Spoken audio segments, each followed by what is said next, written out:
Yeah, and for safety, they fit on tactical helmets and all that good stuff, so they're pretty versatile.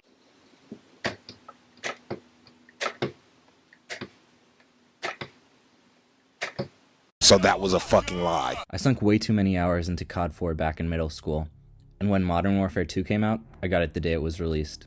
Being a high school kid, I didn't really have the money to spend on the collector's edition and always kind of regretted it.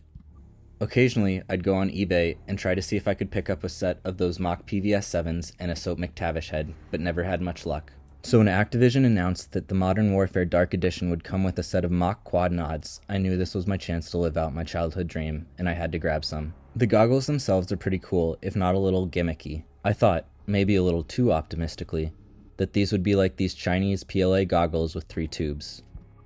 In reality, it's just one IR camera coming out of the center left quote-unquote tube. Still, at least I could mount them on my tactical helmet. For safety, right? Well, not exactly. Not without some modification. I'd been scouring the internet to see how other people were able to mount their goggles. One dude decided to drill holes through his shroud in the front of his helmet and bolt it on directly. Another guy cut the straps off his and used the screws from the shroud mount to secure it to the helmet. Nicholas C. over at the Firearms blog had a rather clever way of mounting a dovetail onto them and using it with a Wilcox mount. Unfortunately, it seems like the plastic is a little too flimsy to be secured by one screw. Plus, it requires you to drill through a collector's item. The best version I saw seemed to be 2 guys on Reddit who had mounted them directly onto a Wilcox G24 mount. So I picked up a replica G24 and decided to give it a try, and found what I think is the best method for mounting a pair of Dark Edition quad nods, and it doesn't require any permanent modification. The first thing you want to do is disassemble the plastic rhino mount they came with. Take your hex key and pull off the 4 screws holding the nods onto the mount. Then you're going to want to flip it over and pull out the 4 screws holding on the back. Hold on to the back plate and the 4 hex screws that secure it to the nods because you're going to need to use them later. After that, you have to open up the battery pack. It's purely aesthetic, but if you don't want to cut the wire that connects it to the nods, you're going to want to do this. Once open, take a Phillips screwdriver and unscrew the 2 screws in the center. Pop out the plastic bit. It only holds the end of the wire down. Once you've pulled the end of the wire up, you'll be able to pull it out from the outside of the battery case without damaging the wire. All that holds it in place is this little plastic plug. Next, you'll need to disassemble the G24. Start by pulling out the 2 tensioning screws on the top. Once those are off, you need to unscrew the 4 hex screws on the bottom. Now be careful, because the inside of these mounts are filled with as many springs as a Swiss watch.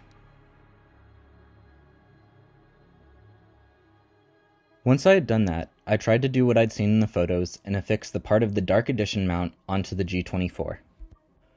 Unfortunately, the ratio of teeth on the plastic mount are not the same as the G24.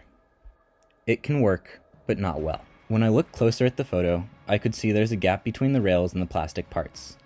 Because the spacing on the Dark Edition is a little tighter than on the G24, you'll either need to shim down the slots or have a gap.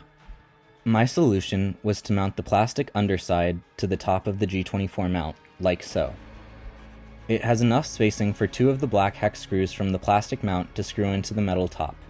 Then all that's left is to screw the 4 hex screws back into the quad nods. Now you can finally mount your Modern Warfare Dark Edition quad nods onto your tactical helmet. For safety, of course. As for the loose wire, there's a couple of solutions I'd thought of. JK Army sells a mock PVS 31 battery pack that I'm sure the wire could fit into.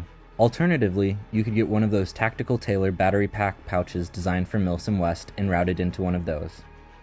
I actually think that could work pretty well, since you could also have a micro USB plug going from the battery pack directly into the nods and powering them.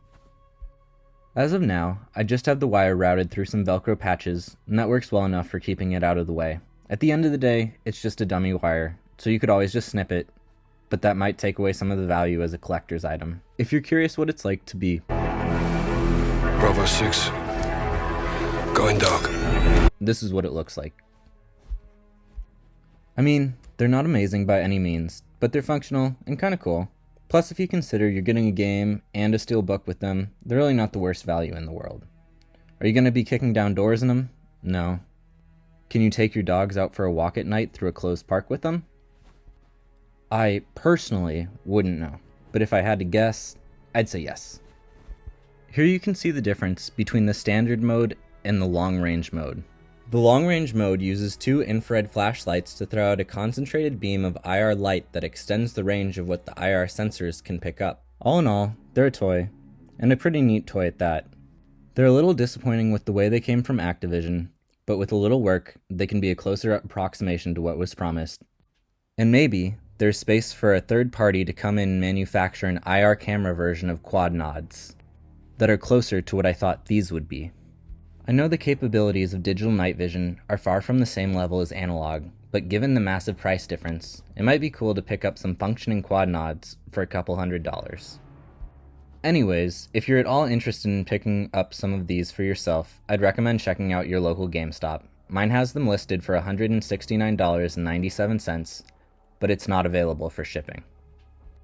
If you enjoyed the video, leave a like. If you want to see more content like this, subscribe, and feel free to join in the conversation in the comments down below. Have a good one.